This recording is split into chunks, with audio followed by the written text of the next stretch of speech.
Karnataka gi Mangalore da leiba St. Agnes College da class 11 science tamlibi nupi macha amada cookie nupi macha singna rigging harassment tawre haibagi pau aikoina tarakpasida apokpa mapa yengkokpam Ajit Kumar dagi wahang khara hangjage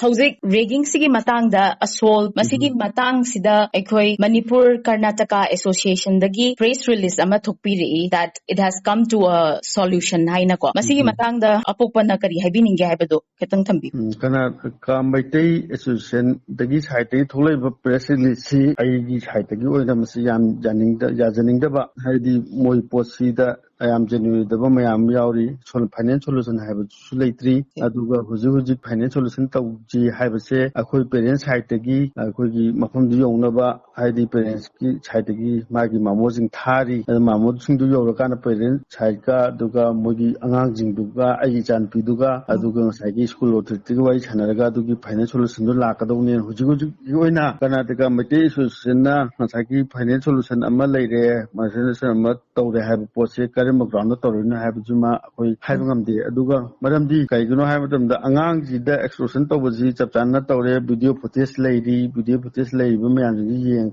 Yang Papa, do Toraga, Kolaga, Adu solution to Lakadone. Adu worry without worries and them the worries and the kind of financial solution Tore have Juma the Akoi Gajan Day, Kana, the committee, Susimata, hiding it, Hujiki, Moina. Honoriba to Biba Mayam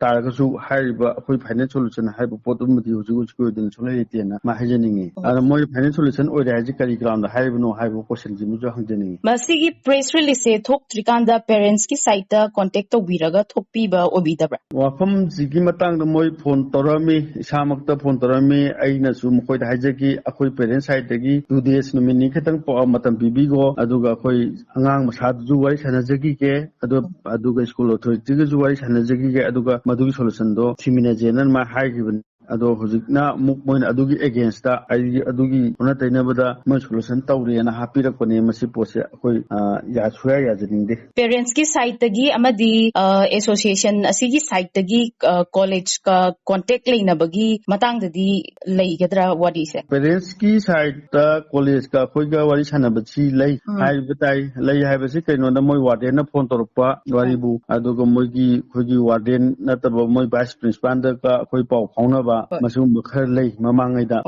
Malinganga, Hujuki in the D, Narang Moi Wadena Hakpaji, Kogi Kaigumba, Amta information, school information to Bidana, Akoina Pre, Akogi Canada,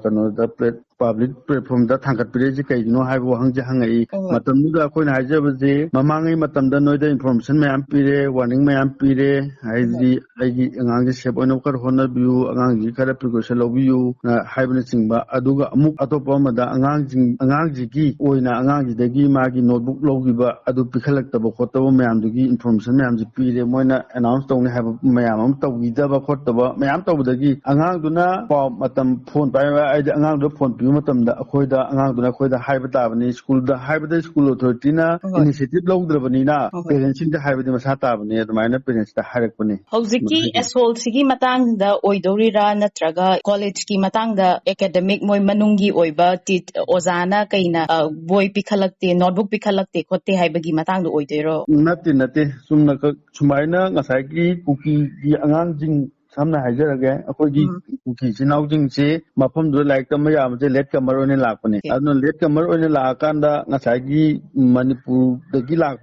Tani Haidana Mogi, sister Singna, and Akogi, Sanapigi, boy, Magi, cannot sing Moida, Moida, Kara, cannot say, Atomino have the Pivani. I do go notebooks, Piramatun, the Moida Mangan, get a colon, get a have the Adu complain, the Konamoida Hibane. I don't complain, though, Torokanda, Moina complain, do hire Matun, Moina Hoi Pare, assembly the high gate to Haraga, assembly the Zukem Haidaba, Moinazu, Lovidaba, Piccolo Haidaba, Amatorokana, Saikuki, and Yam Sita Toy, the Boymonda, a quick Adalado, Kremolo Pigi, and my Hyberwaji lay. I don't know, Sagi, Moina, Hyber, Mayam, Seat or they have a gene information, they are quite Pivane, and Moina Matamzana precaution, Majella hooked up the Gi, Hyber,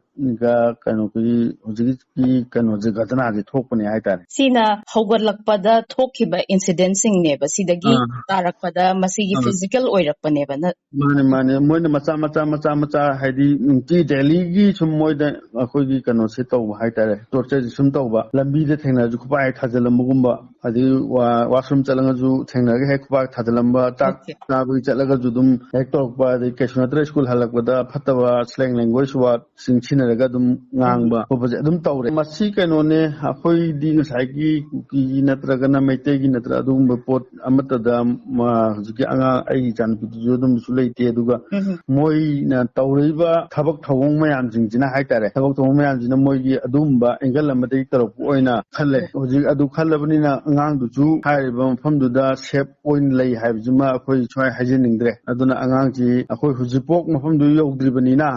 hek yo mutungda angang du side angang du akhoi mafam chaba ma haidi mafam chaba da emission tawraga angang du like tamanabagi process adu tor mutungda kai khanajige do maina tanagani nan ma haje akhoi hojiki Karnataka Maitai Association na thadokpiriba press release da panbada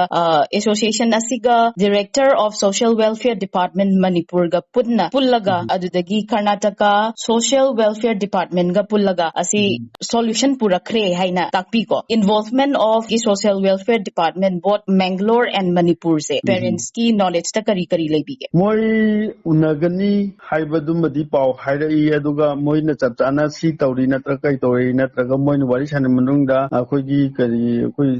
phone da oina link tawra natra ga kai tawra wari sanabagi kem leite kari gumam leite moi na wari sanani sanaraga matungda moi angang ji sep oire adu tawre natra ga ama tawre haibu potu di khara hairai adu ju angang sep oire natra oide haibjidi moina finance solution oibya maram de angang du gi mama pa parents side gi angang du kari oige haibju chapchana khangdibni adu gi podo khoi haibu ngamde maina haigibni College Authority yauraga anganga wari sanaba lebikraba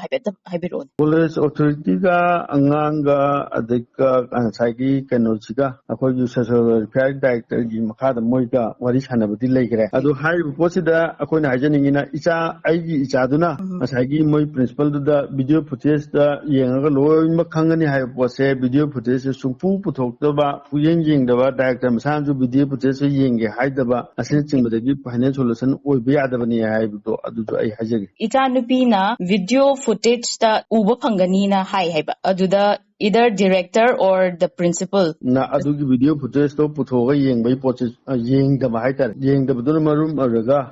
Uski moi solution oidabani na aduma haje okay solution je final oidrina apopana thambire ko di final oningai maram sulai lete oju oidri na aduma haje haiba khogi balance siga mari lenana Karnataka Maitai Association na hona biba yam thakachai aduga moina huji press release thokto tholaga haiba final solution bigre haiba chimadi akoi chunga ya jabangam jaroi haiba process mai thamdra lusinjar so kari ground da Karnataka Maitai Association na solution purakri bano haibasi aikoi parents ki side tagi hanglakli